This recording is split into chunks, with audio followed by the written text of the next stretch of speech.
আসসালামু আলাইকুম সুপ্রিয় দর্শক, আশা করি সকলেই ভালো আছেন। মা বুঝি এমনই হন, আগুনে ঘেরা চারিদিক, দমবন্ধ করা ধোঁয়া সব কিছু উপেক্ষা করে তিনি ঝাঁপিয়ে পড়েন সামনে। যদি একটাও সন্তান রক্ষা পায় তবুও শরীর পুড়ছে, ত্বক ঝলসে যাচ্ছে, তবুও তিনি থামছেন না।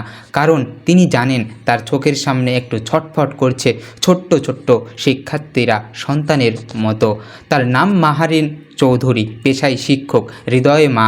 21শে জুলাই সোমবার ঢাকায় উত্তরা মাইলস্টোন স্কুল এর আকাশে ভেঙে আসে এক প্রশিক্ষণ বিমান। তখন ঠিক দুপুর 1:06 মুহূর্তে বিস্ফোরণ, আগুন, সব যেন নিমিষেই শেষ হয়ে যাচ্ছিল। তখন স্কুল ছুটি হয়ে গিয়েছিল। শিক্ষার্থীদের কেউ মাঠে, কেউ সিঁড়িতে, কেউ আবার ক্লাসরুমে।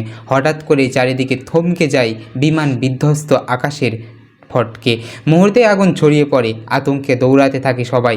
কিন্তু মাহারিন চৌধুরী তখনও দাঁড়িয়ে শিক্ষার্থীদের দিকে এগিয়ে যাচ্ছেন আগুনের ভিতর দিয়ে তাদেরকে রক্ষা করতে। কেউ কান্নায় ভেঙে পড়েছে, তাকে আঁকড়ে ধরে।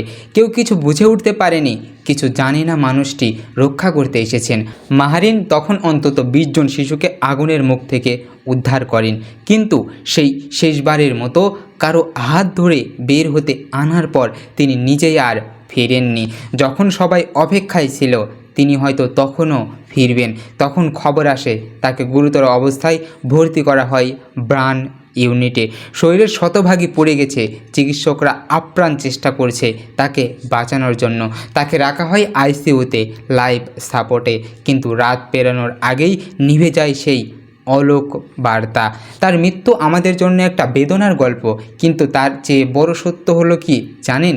এটা এক সাহসিকতার, আত্মত্যাগের, ভালোবাসার জীবন্ত এক উদাহরণ। তিনি ছিলেন একজন মানবিক রক্ষাবাচক।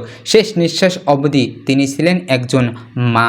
প্রিয় দর্শক, আজ যখন আমরা নিজেদের সন্তানের কোলে নিই, তখন হয়তো আমাদের মনে পড়ে যাবে মাহারিনের সেই গল্প। মনে থাকবে এক মা কিভাবে অন্য মায়েদের সন্তানের জন্য নিজের জীবন দিয়ে চলে গেছেন। আসুন আমরা তার আত্মত্যাগের শ্রদ্ধা করি, মনে রাখি, কারণ আমরা মানুষরা হারিয়ে যেন না যাই। তারা বেঁচে থাক আমাদের হৃদয়ে, আমাদের চেতনায়। তাদের জন্য দোয়া করব, আল্লাহ যেন তাদেরকে ভালো রাখুন। আজকে এ পর্যন্তই।